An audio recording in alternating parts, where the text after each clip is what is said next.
I don't care if you're his mother, get out, my daughter-in-law said, as security dragged me from my son's funeral. Everyone I knew looked away. Minutes later, I made one call that destroyed her. Now she begs for mercy, but it's too late. Where are you watching from today? Drop your location in the comments below and hit that like and subscribe button. Let me tell you how I got to this moment. Standing in the rain outside Riverside Memorial Chapel, mascara running down my cheeks like black tears while my son's widow had me physically removed from his funeral. 3 months ago, I was Margaret Carter, proud mother of a billionaire tech genius. Today, I'm apparently the villain in Jessica's twisted little performance.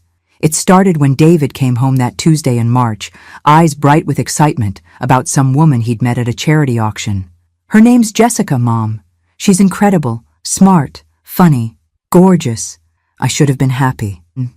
My 32-year-old son had been alone too long since his divorce from Amanda 2 years earlier. But something in his voice set off every maternal alarm I possessed. What does she do? I asked, setting down my coffee. We were sitting in my kitchen, the same one where I'd bandaged his scraped knees and helped with calculus homework. She works with nonprofits, helps with fundraising. His answer was vague, rehearsed. David had created Connect Mind, an app that revolutionized social networking, sold it for $2.8 billion, and suddenly every woman in Seattle wanted to help him spend his money. Which nonprofits? I pressed. As a retired nurse who'd spent 40 years reading people, I'd developed a healthy skepticism about anyone who described their job in such general terms. David's smile faltered slightly. Different ones. She's between projects right now. Between projects. Right. Like I was born yesterday. But David was in love. Or at least in lust. And nothing I said would have mattered. Within 6 months, they were engaged. Within a year, married.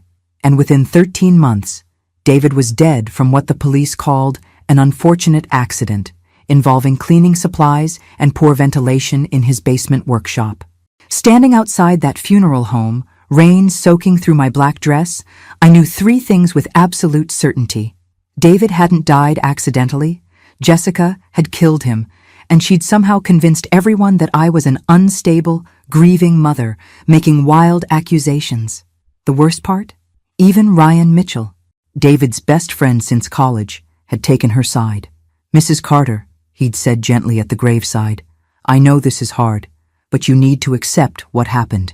David's gone, and blaming Jessica won't bring him back."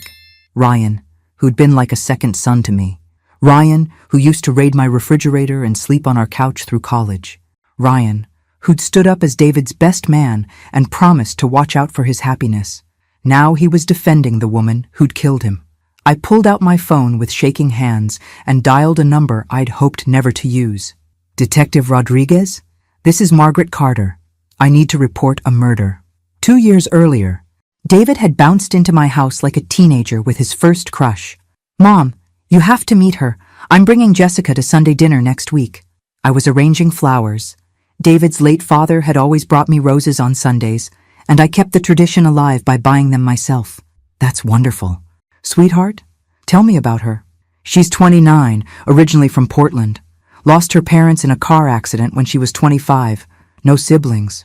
She's been on her own ever since, which is why she's so independent and strong." The orphan story. Classic. I'd seen this movie before, and it never ended well for the rich guy. "What's her last name?" "Whitmore. Jessica Whitmore." David was practically glowing. "She doesn't know about the money yet. We've been dating for 2 months, and I haven't told her about Connect Mind." This was interesting. "How did you meet again?" "Children's Hospital charity auction. She was helping organize it." David sat down, accepting the coffee I offered. "She's passionate about helping kids, Mom. When she talks about her work, her whole face lights up." I made appropriate impressed noises while mental alarm bells clanged. Beautiful young woman at charity auction meets recently divorced billionaire and doesn't know he's rich.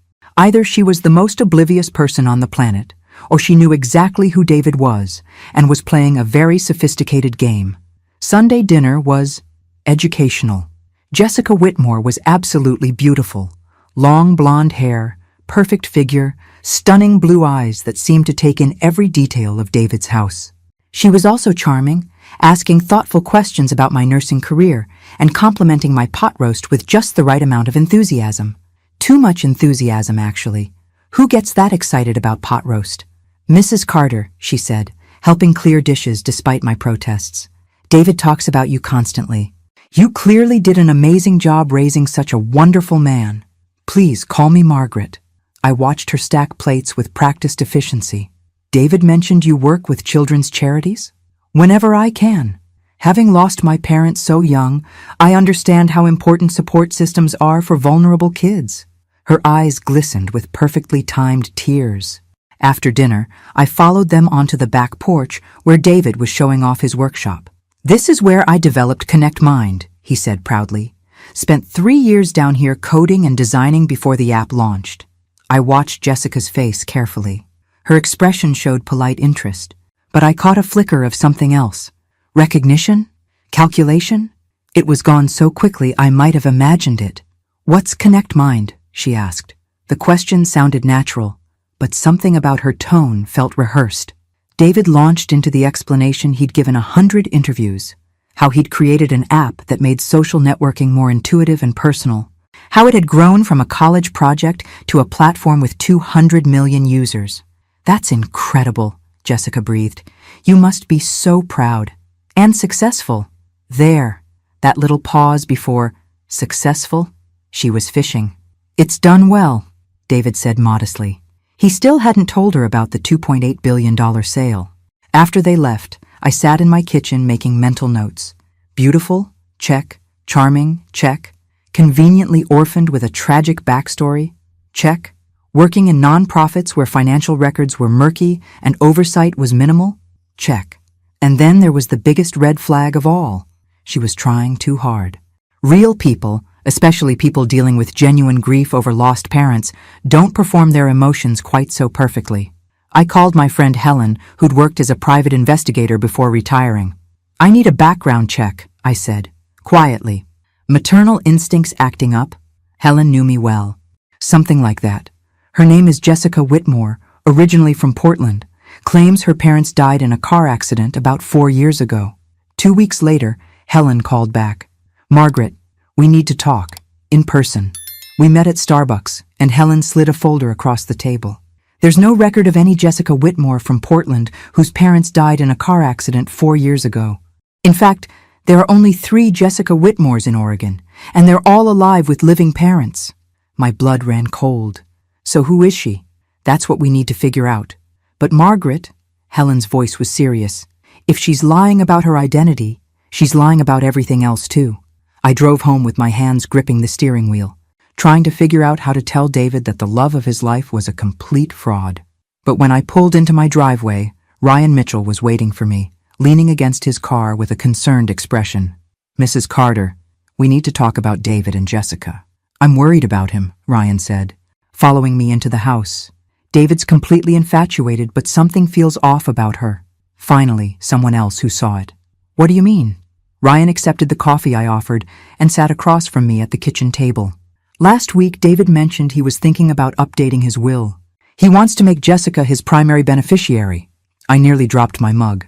They've been dating for 2 months. Exactly. And yesterday she asked me about David's finances. Said she wanted to contribute equally to dates and trips, but needed to know his budget so she could plan accordingly. That's, I searched for words, actually reasonable if you think about it.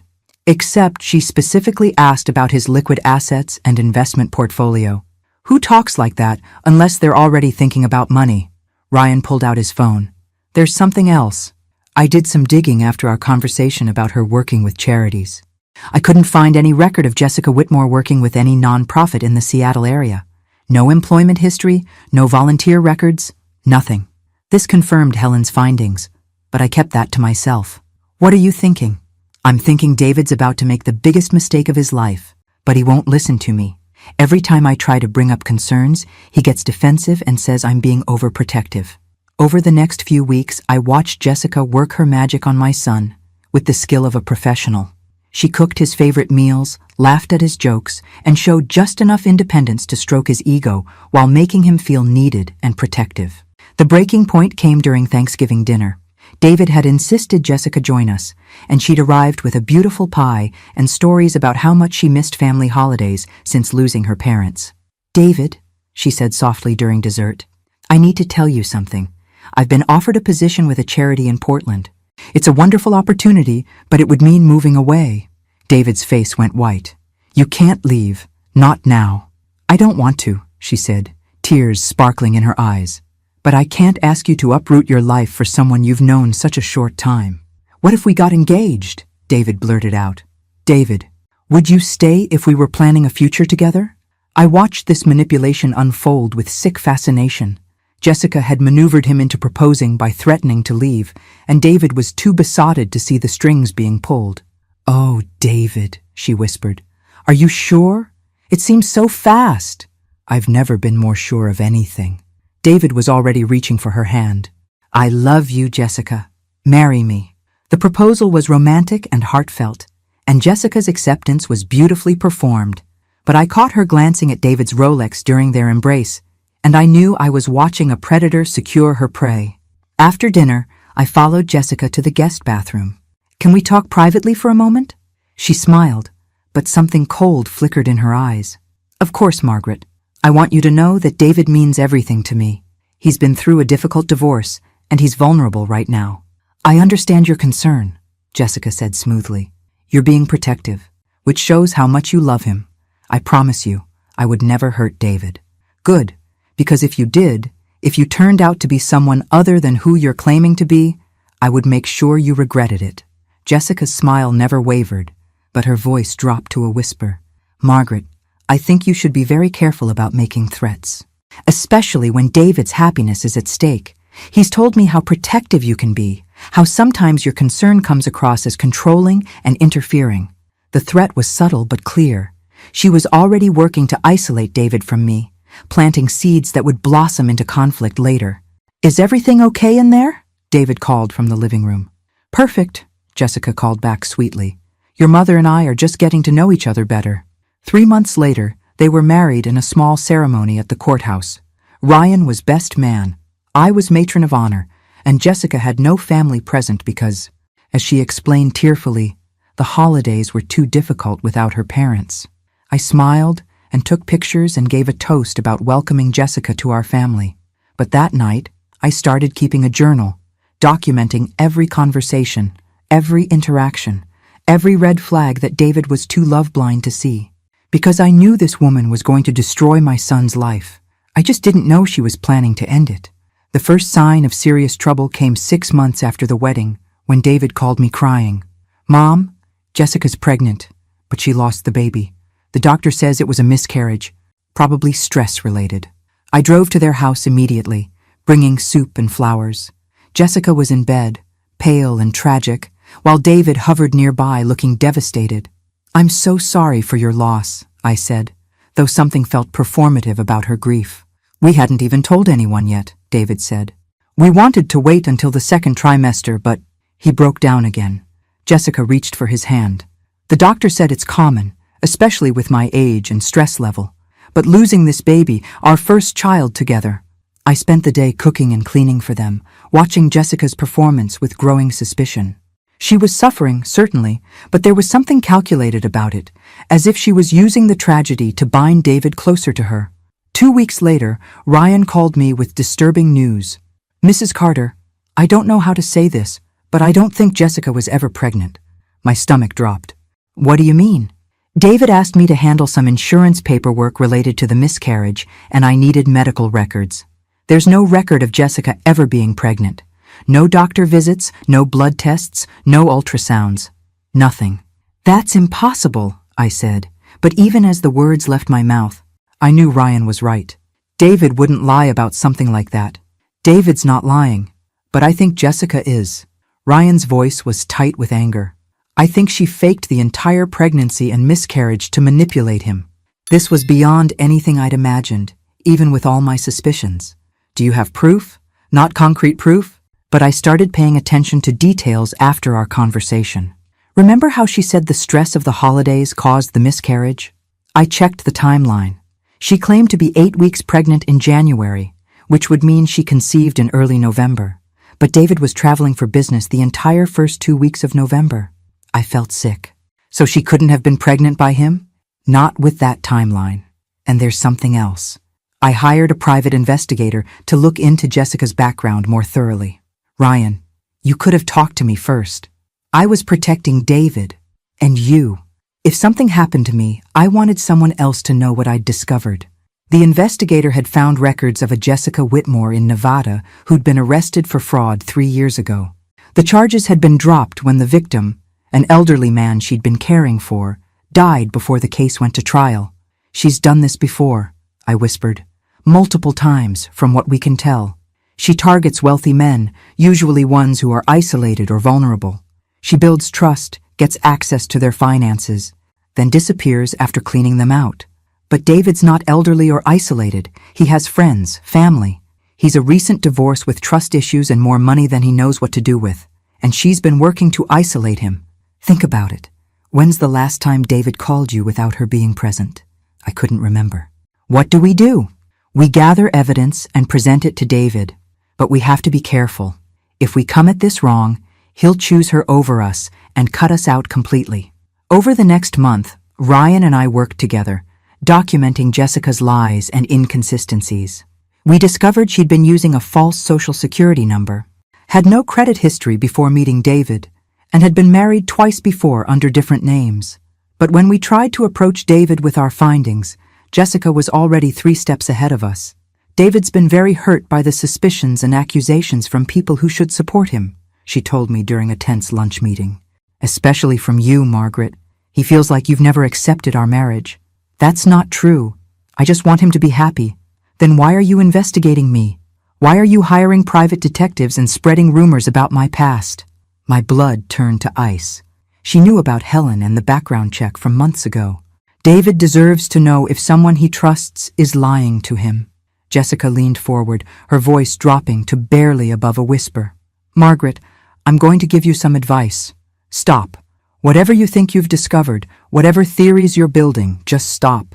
Because if you continue down this path, you're going to lose your son forever. Are you threatening me? I'm protecting my marriage. David has already told me about your history of being overprotective and interfering. One more incident, and he's prepared to cut contact with you completely. That evening, David called me. His voice was cold, distant.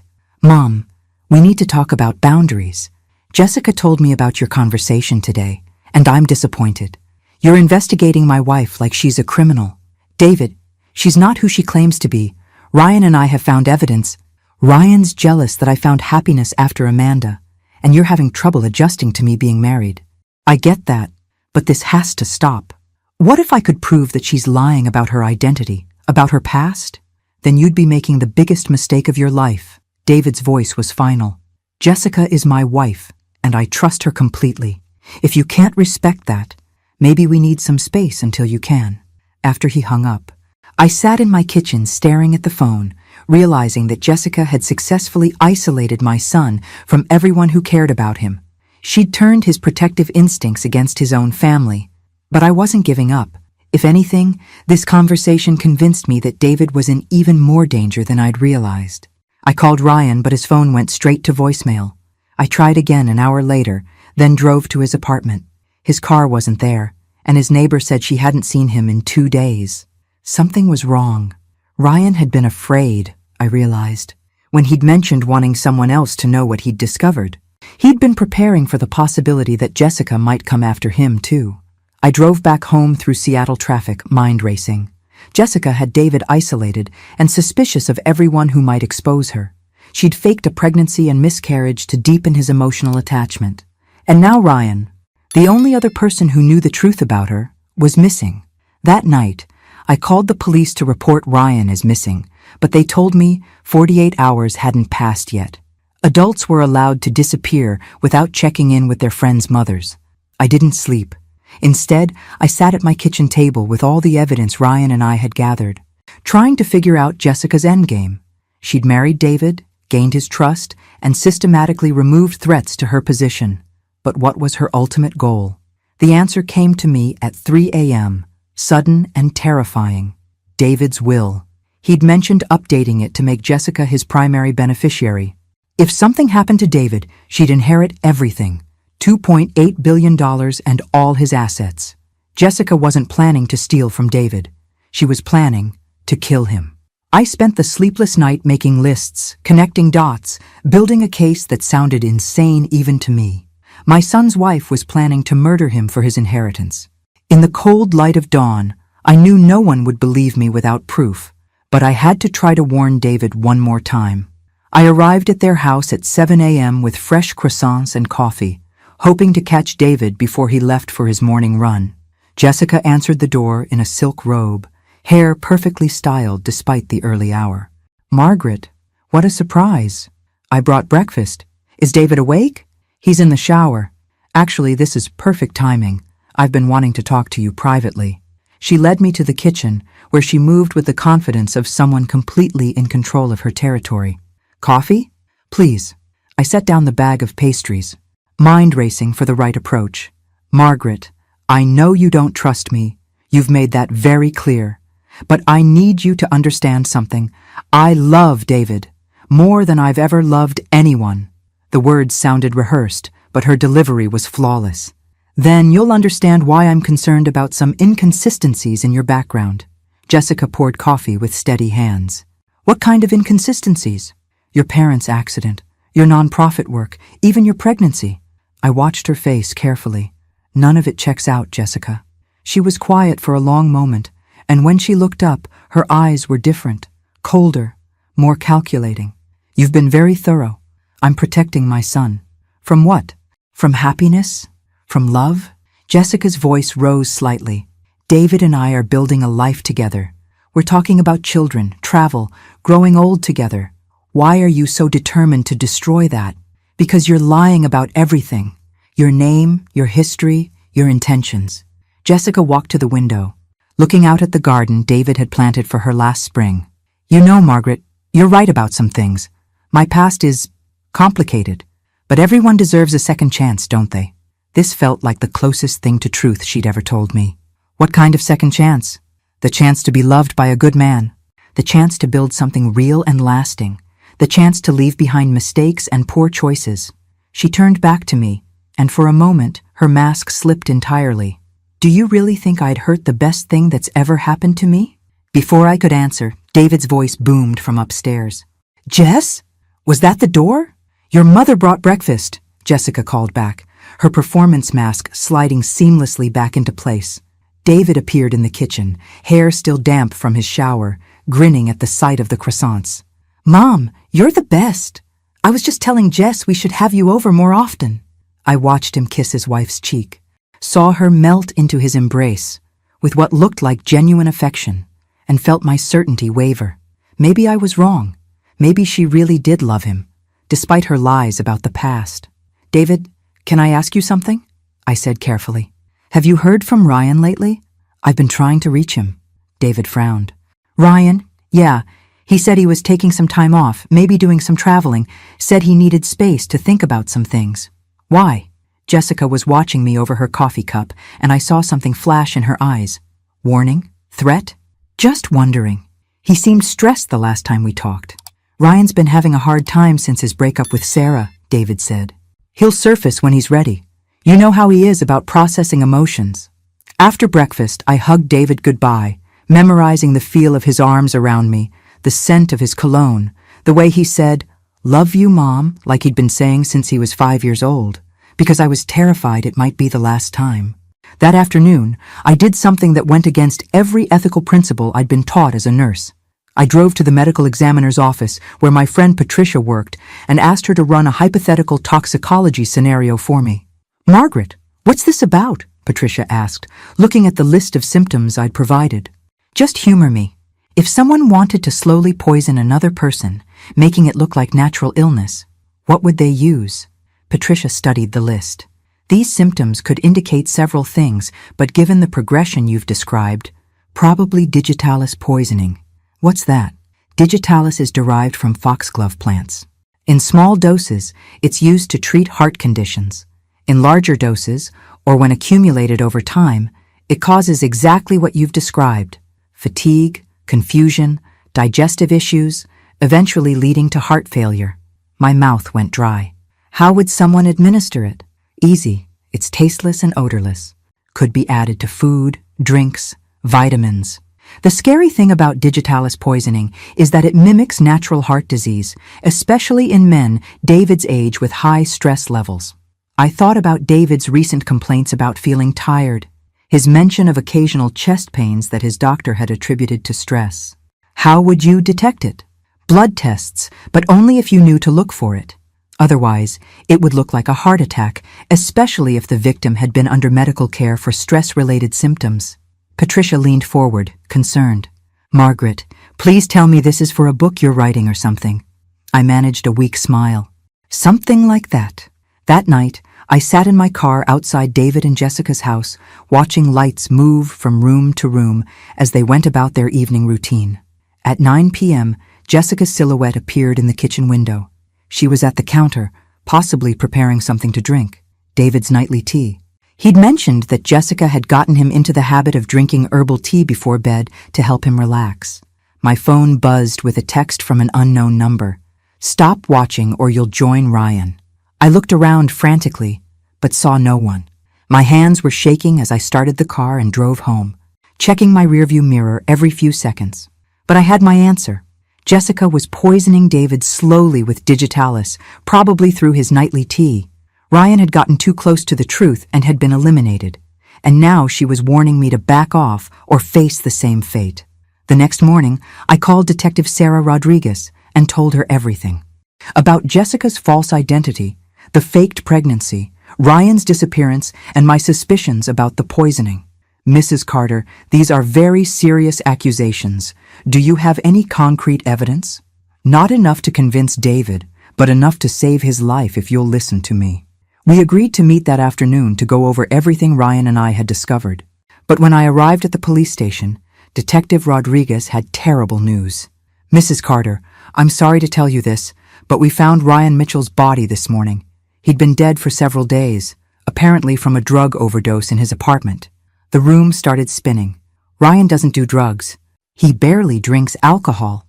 The medical examiner found heroin in his system, along with paraphernalia in his apartment.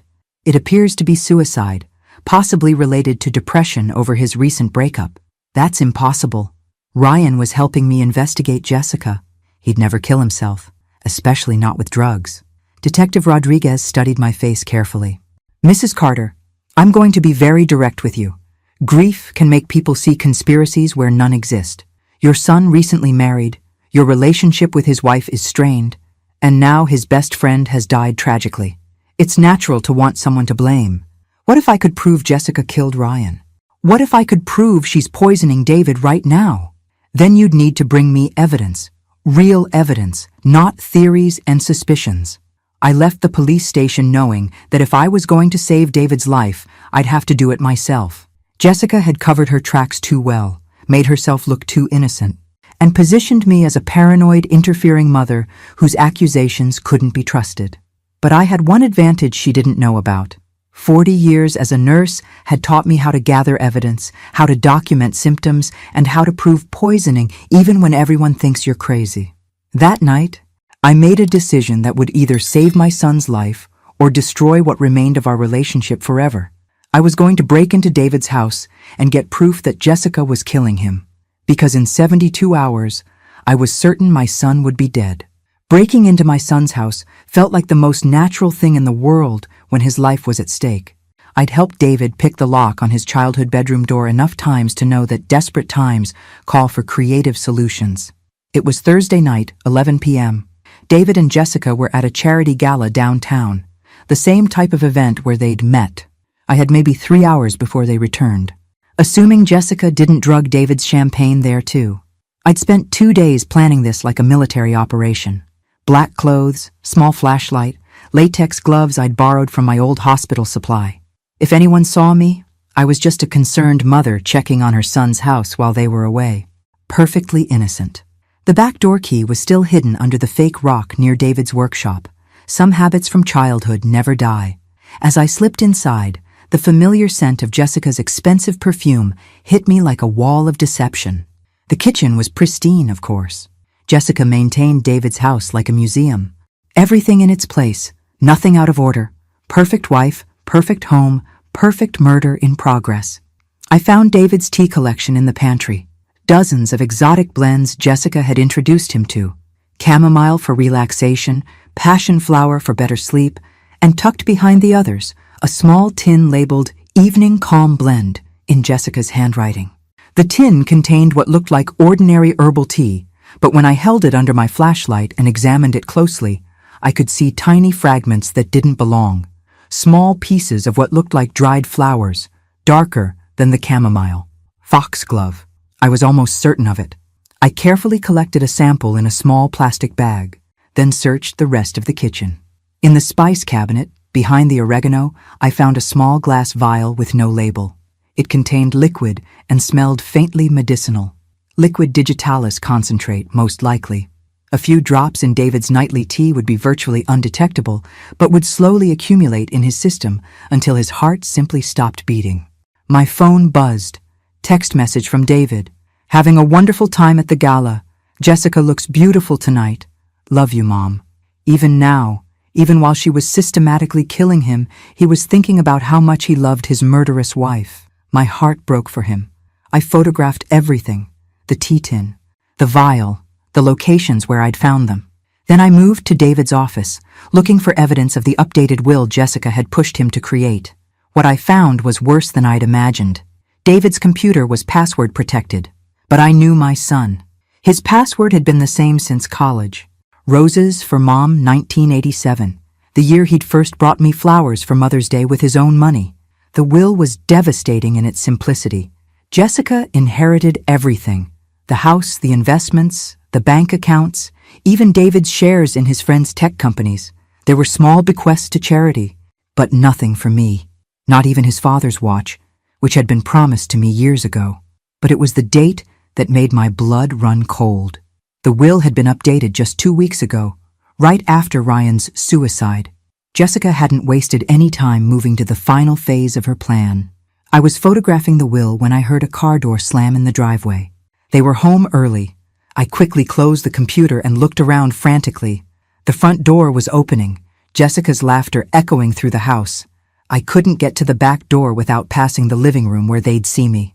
"David, you're swaying," Jessica's voice carried clearly. "How much champagne did you have?" "Just 2 glasses, David slurred. "Feel dizzy, though. Maybe I'm coming down with something." Or maybe his loving wife had dosed his champagne with digitalis at the gala, I thought grimly. I had nowhere to hide except David's childhood bedroom upstairs. I made it to the stairs just as they entered the living room, Jessica supporting David as he stumbled slightly. "Let me make you some tea," she said sweetly.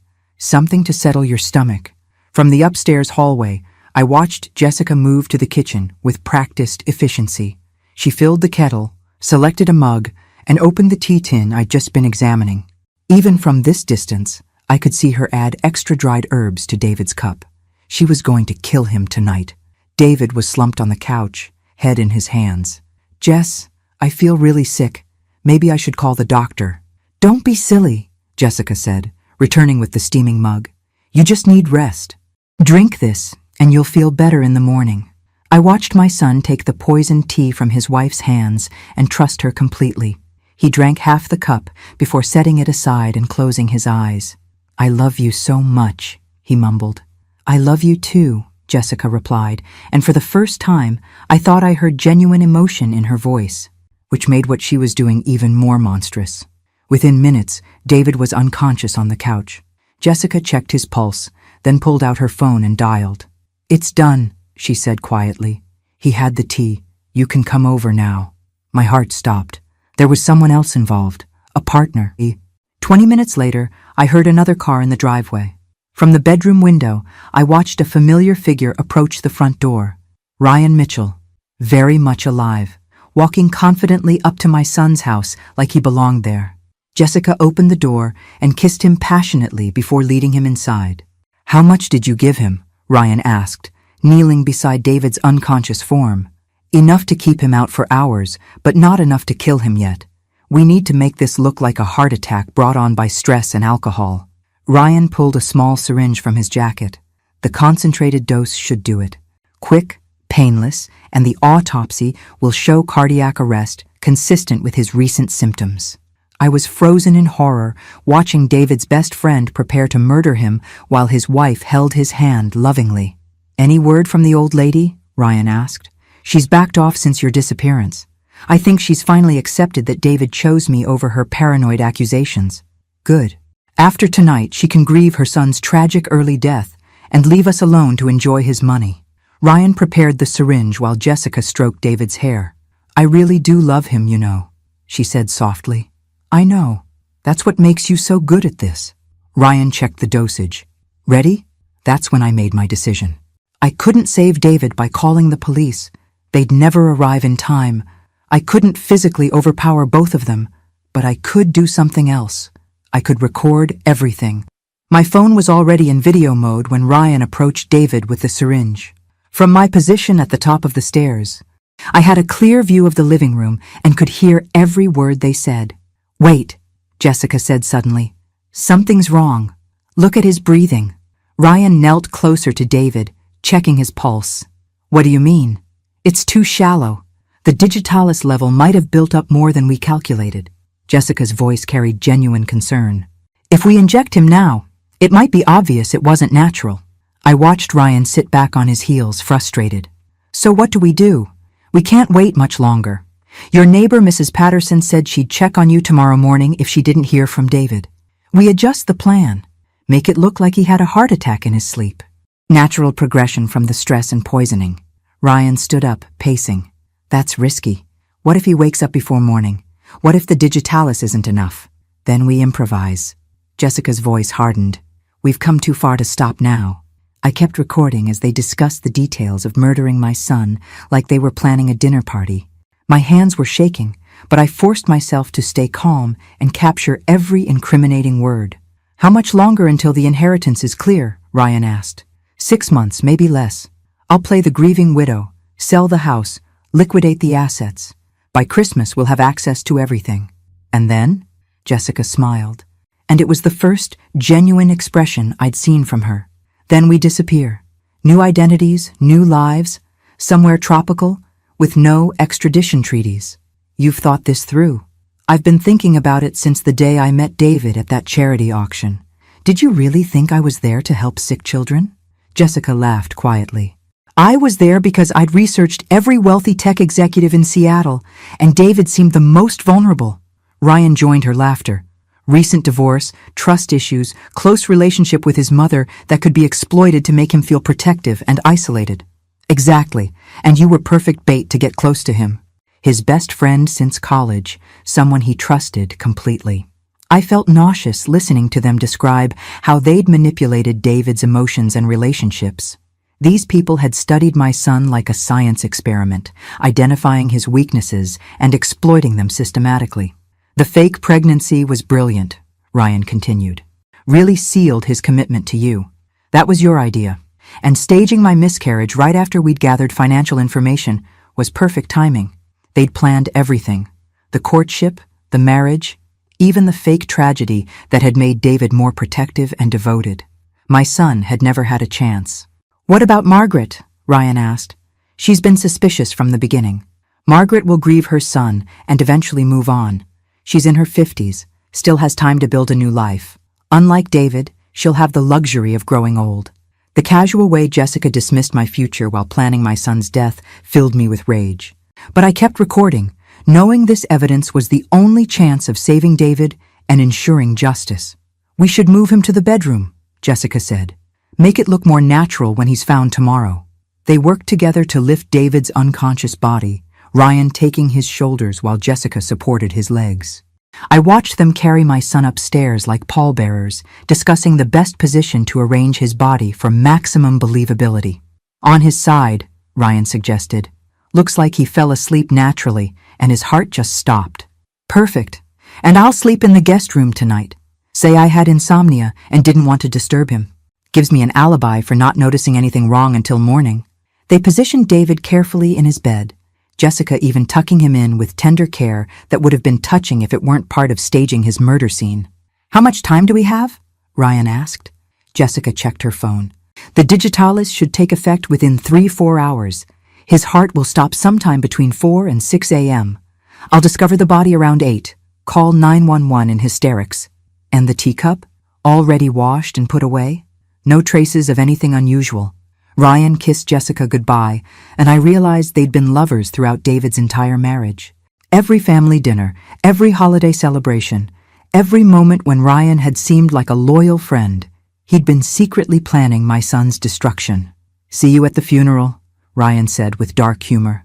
"Wear black and practice looking devastated." After Ryan left, Jessica returned to check on David one more time. She sat on the edge of the bed, stroking his hair with what appeared to be genuine affection. "I really am sorry," she whispered. "You're a good man, David. You deserved better than this. But I can't spend my life being poor and powerless when I could be rich and free." Then she kissed his forehead and left him to die. I waited until I heard Jessica close the guest room door before creeping down the hallway to David's room. He was unconscious but breathing, though his pulse felt weak and irregular when I checked his wrist. The digitalis was already affecting his heart rhythm. If I didn't get help soon, the slow poison would kill him even without Ryan's syringe. But I couldn't call an ambulance without alerting Jessica, and I couldn't wake David without risking his heart stopping from the shock. I needed to get him out of the house and to a hospital without anyone knowing. I pulled out my phone and made the hardest call of my life. 911? I need to report an attempted murder in progress. "Ma'am, what's your emergency?" the operator asked. "My name is Margaret Carter. I'm at 1247 Elmwood Drive in Bellevue. My son has been poisoned by his wife, and she's planning to kill him tonight to inherit his money. Are you in immediate danger?" I looked toward the guest room where Jessica was supposedly sleeping. "Yes, but my son is in more danger. He's unconscious from digitalis poisoning. If he doesn't get medical attention within the next few hours, he'll die. Ma'am, I'm dispatching police and paramedics to your location. Can you safely exit the building?"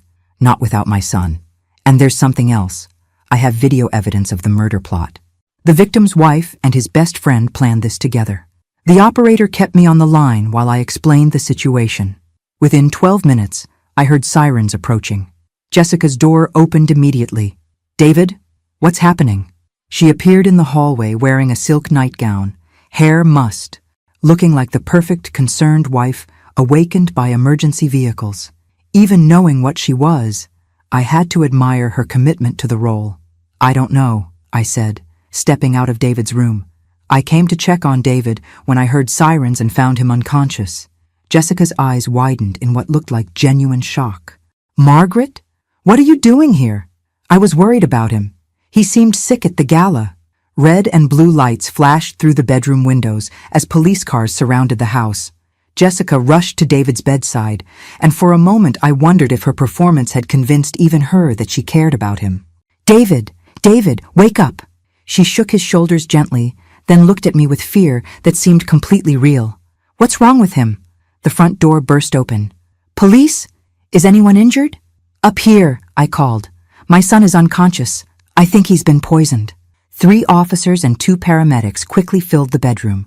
While the medical team worked on David, checking his vital signs and preparing him for transport, Detective Rodriguez questioned Jessica and me. "Mrs. Carter, you called this in as an attempted murder. What evidence do you have?" I handed her my phone, queued up to the video I'd recorded. "Everything you need is on here." Jessica was watching the paramedics work on David, still playing the concerned wife perfectly. But when she heard me mention video evidence, her head snapped toward me with an expression I'd never seen before. Pure, calculated hatred. "Margaret, what are you talking about? You..." "Video of what?" Detective Rodriguez was already watching the recording on my phone. Her expression grew darker with each second of footage. "Jessica Whitmore, you're under arrest for conspiracy to commit murder." The transformation was instant and complete. Jessica's mask of concern vanished, replaced by cold fury. "You can't prove anything. That recording was made illegally, and whatever you think you heard can be explained. Ma'am, we have you on video discussing poisoning your husband with digitalis and planning his death with an accomplice identified as Ryan Mitchell." "Ryan Mitchell is dead," Jessica said smoothly. "He committed suicide last week. If someone is impersonating him, that's not my fault." Detective Rodriguez looked at me, confused. "Mrs. Carter, didn't you tell us earlier that Mr. Mitchell had died?" This was Jessica's backup plan. Even if caught, she'd claim Ryan was an imposter, that the real Ryan was dead and someone else was manipulating her. It was actually brilliant, except for one detail she couldn't have anticipated. "Detective," I said calmly, "I suggest you examine the body that was identified as Ryan Mitchell more carefully. I suspect you'll find it's not him." Jessica's confident expression faltered slightly. "Also," I continued, "you'll find fingerprints all over David's tea supplies and a vial of liquid digitalis hidden in his spice cabinet. And if you check Jessica's phone, you'll probably find text communications with Ryan from before his supposed death." "That's impossible," Jessica snapped. "You're a paranoid old woman making desperate accusations." Detective Rodriguez was already on her radio, requesting backup and additional investigative teams. "Mrs. Whitmore, you have the right to remain silent." As they read Jessica her rights, the paramedics finished stabilizing David for transport. "We need to get him to the hospital immediately," the lead EMT announced. "His heart rhythm is extremely irregular, and his blood pressure is dangerously low."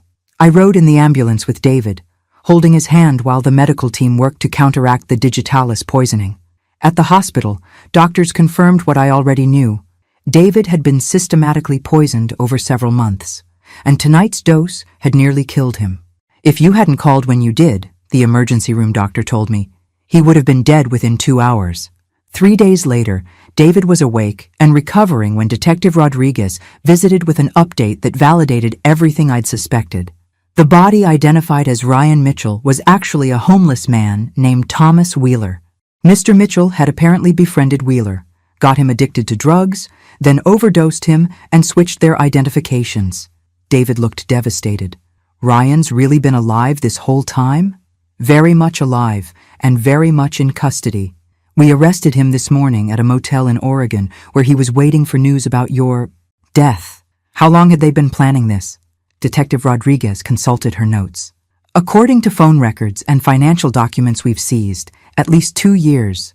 The initial approach at the charity auction was completely orchestrated. Mr. Mitchell had been providing Ms. Whitmore with detailed information about your finances, your emotional state, even your relationship patterns. David closed his eyes. "My best friend since college. My wife.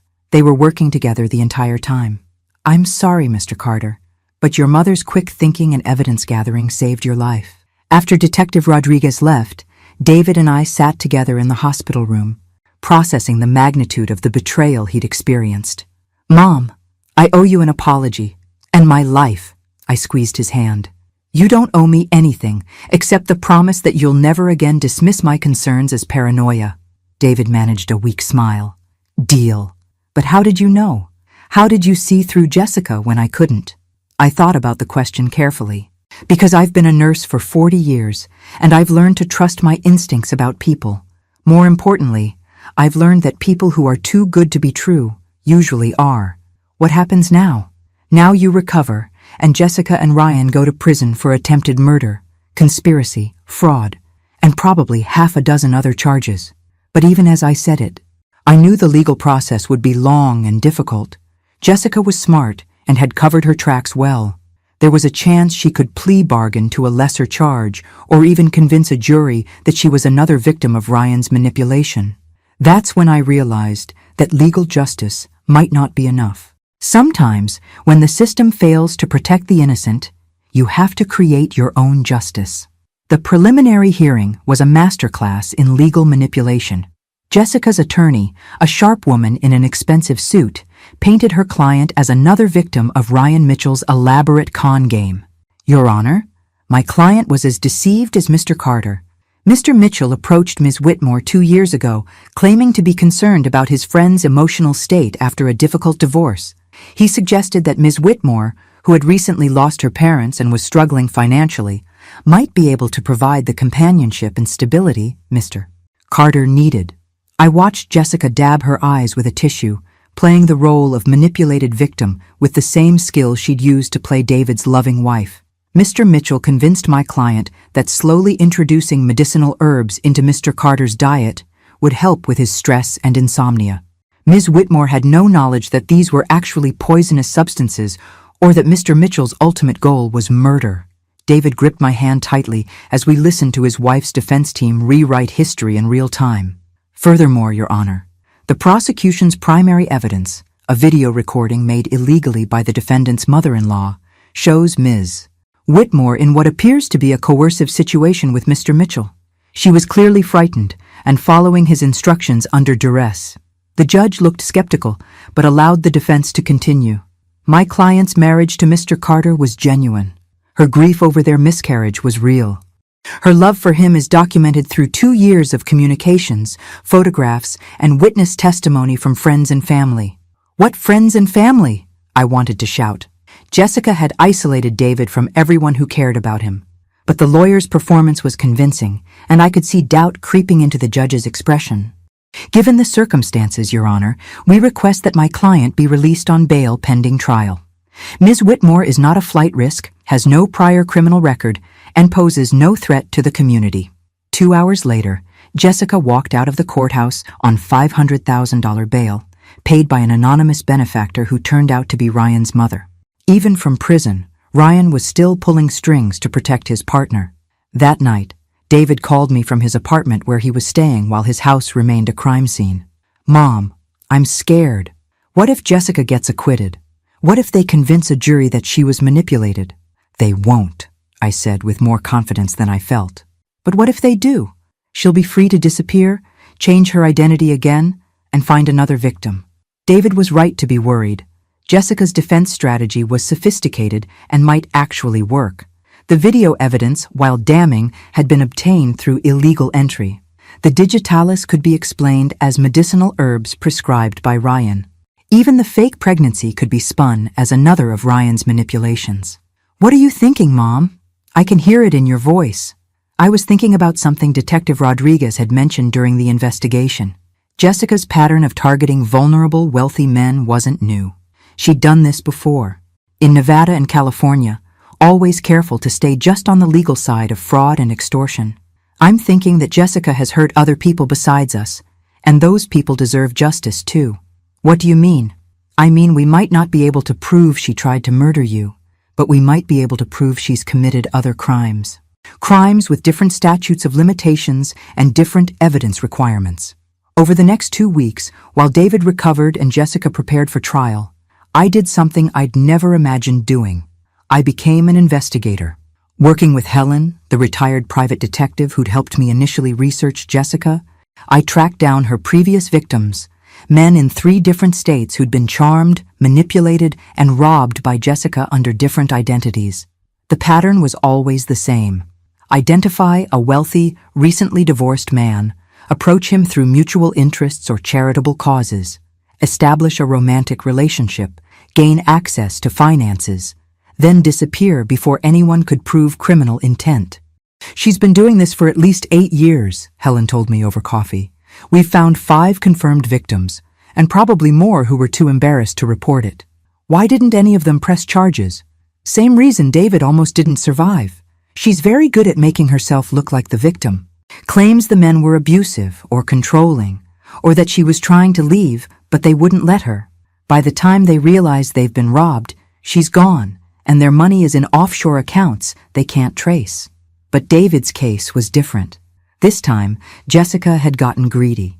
Instead of just stealing and disappearing, she'd tried to commit murder for a much larger payoff, and this time, she'd been caught on video planning the crime.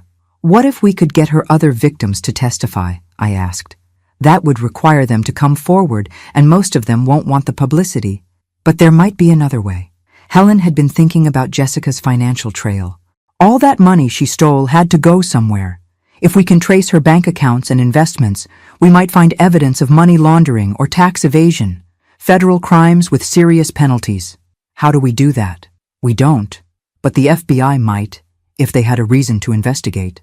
That's when Helen told me about Special Agent Maria Santos, who specialized in financial fraud cases involving romance scams and inheritance theft. Agent Santos has been tracking a network of con artists who target wealthy older men and women. Jessica's pattern fits perfectly with several unsolved cases they're investigating.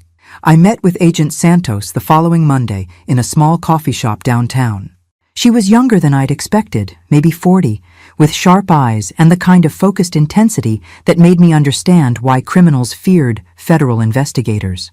Mrs. Carter, I've read the case file, and I'm very interested in Ms. Whitmore's financial activities, but I need to ask you something directly. Are you willing to help us build a federal case against her? What would that involve? It would involve you working undercover to gather evidence of Jessica's other crimes. Specifically, we need proof that she's been using multiple identities to commit financial fraud across state lines. My heart started racing. You want me to spy on her? We want you to make contact with her and convince her to trust you with information about her past activities. Given your age and apparent innocence, she might view you as someone she could manipulate or confide in. I thought about David, recovering at home with trust issues that might never heal. I thought about Jessica's other victims, men who'd been humiliated and robbed by someone they'd loved. I thought about future victims who might not survive what Jessica had planned for them. What do you need me to do? Agent Santos smiled for the first time since we'd met. We need you to visit Jessica and convince her that you want to make a deal. The visiting room at King County Jail smelled like disinfectant and despair.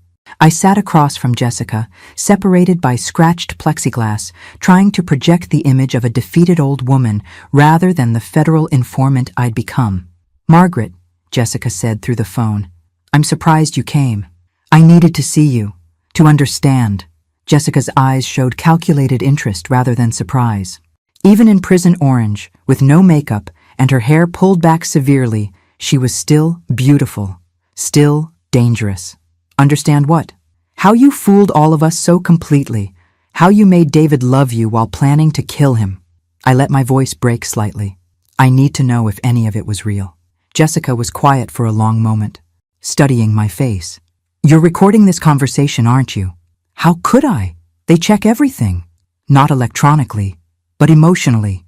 You're fishing for information to use against me at trial. I leaned forward, lowering my voice. Jessica, my son nearly died. My relationship with David is damaged, possibly permanently. I'm 58 years old, and I just want this nightmare to end. What are you suggesting? I'm suggesting that there might be a way for both of us to get what we want. Jessica's expression sharpened. I'm listening. David has decided not to testify against you. He's too traumatized by the betrayal to face cross-examination about your marriage. This was true. David had told prosecutors he couldn't handle reliving the details of how Jessica had manipulated his emotions and nearly killed him.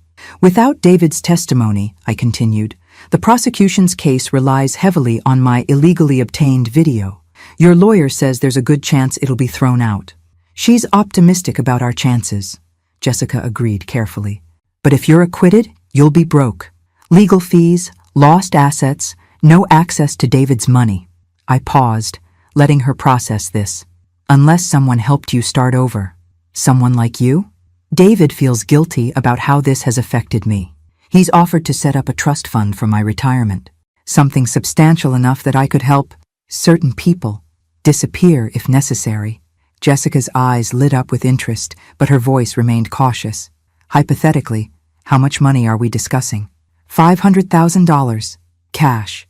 Enough for someone to create a new identity and relocate somewhere without extradition treaties. Hypothetically, Jessica said slowly. Someone in that situation would need more than money. They'd need documentation, contacts, a support network for establishing a new life. Hypothetically, someone who'd done this before would already have those contacts. This was the moment Agent Santos had coached me toward. Jessica had just admitted to having connections for creating false identities and fleeing the country. Margaret, I think you're more cunning than anyone gave you credit for. I learned from watching you. Jessica laughed, and for the first time since I'd met her, it sounded genuine. You know, under different circumstances, we could have been friends. Under different circumstances, you wouldn't have tried to murder my son. True. But Margaret, if we're going to help each other, I need to know you're serious. That you understand what you're getting into. I understand that you've done this before, multiple times, and that David wasn't your first victim. Jessica nodded slowly. David was supposed to be my last victim, the score that would set me up for life. What went wrong? You went wrong. You were supposed to be a typical interfering mother-in-law who could be managed or discredited. Instead, you turned out to be relentless and smart. Jessica leaned forward, her voice dropping to a whisper. But you're right about one thing. I do have contacts, resources, ways of creating new identities. The network Ryan and I used spans 3 countries and has been operating for over a decade. Agent Santos was going to love this confession. If I help you access David's money, I said, and you use your contacts to disappear, what guarantee do I have that you won't come back for revenge? You don't. But consider this. Why would I risk a comfortable life in a non-extradition country to pursue a vendetta against someone who helped me escape? Because you're a sociopath who killed my son's best friend and tried to murder my child? Jessica's mask slipped for just a moment, revealing something cold and alien underneath. Margaret, I think you misunderstand my situation. Ryan killed Thomas Wheeler, not me. Ryan obtained and administered the digitalis, not me. Ryan planned the murder timeline, not me. You were on the video discussing all of it. I was on video being coerced by a violent criminal who threatened to kill me if I didn't cooperate. Jessica's voice took on the same innocent tone she'd used in court. A jury might very well believe that I was another victim. This was Jessica's backup plan. Even if convicted, she'd appeal based on duress and coercion. She was already preparing to blame everything on Ryan while positioning herself as manipulated victim. But Jessica, I said quietly, there's something you don't know. What's that? Ryan didn't kill Thomas Wheeler. Jessica's confident expression faltered. What are you talking about? The body was identified. Thomas Wheeler is alive. He's in federal custody, and he's told investigators everything about how you and Ryan recruited him to fake Ryan's death. The color drained from Jessica's face. That's impossible. Nothing's impossible when you have federal agents building a case. Thomas told them about the drugs you supplied, the false identification you created, the money you paid him to disappear for 6 months while you executed your plan. Jessica was staring at me with growing horror as she realized her carefully constructed defense was collapsing. There's more, I continued. The FBI has identified 4 other victims in 3 states. Men you robbed using different identities over the past 8 years. They're all willing to testify about your methods and your pattern of financial manipulation. You're lying. Special Agent Maria Santos sends her regards. She's very excited about adding you to her collection of interstate fraud convictions. Jessica slumped in her chair, finally understanding that she'd been outmaneuvered. What do you want? I want you to confess to everything. David's poisoning, the murder conspiracy, the financial fraud, all of it. Complete confession in exchange for life in prison instead of the death penalty. And if I refuse? I stood up, preparing to leave. Then you face federal charges for racketeering, conspiracy, multiple counts of fraud, and attempted murder with special circumstances, in states that have the death penalty. As I walked toward the exit, Jessica called after me. Margaret, this isn't over. I turned back one last time. Yes, Jessica, it is. 6 months later, Jessica pled guilty to 19 federal charges and received 4 consecutive life sentences without possibility of parole. Ryan received the same sentence after his own confession implicated them both in a decade-long criminal enterprise. David sold his house and moved to Portland, where he started a nonprofit foundation helping victims of financial fraud. He calls me every Sunday, and sometimes he even laughs at my jokes again. As for me, I kept the promise I'd made to Agent Santos. I consulted on 3 more cases involving romance scams targeting older adults, helping federal investigators build cases against predators who thought they could exploit people like me. Turns out, underestimating a mother's protective instincts is the most dangerous mistake a criminal can make. I'm Margaret Carter, and I don't forgive people who threaten my family, but I do make sure they spend the rest of their lives regretting it. Some lessons are only learned behind bars. Thanks for listening. Don't forget to subscribe and feel free to share your story in the comments. Your voice matters.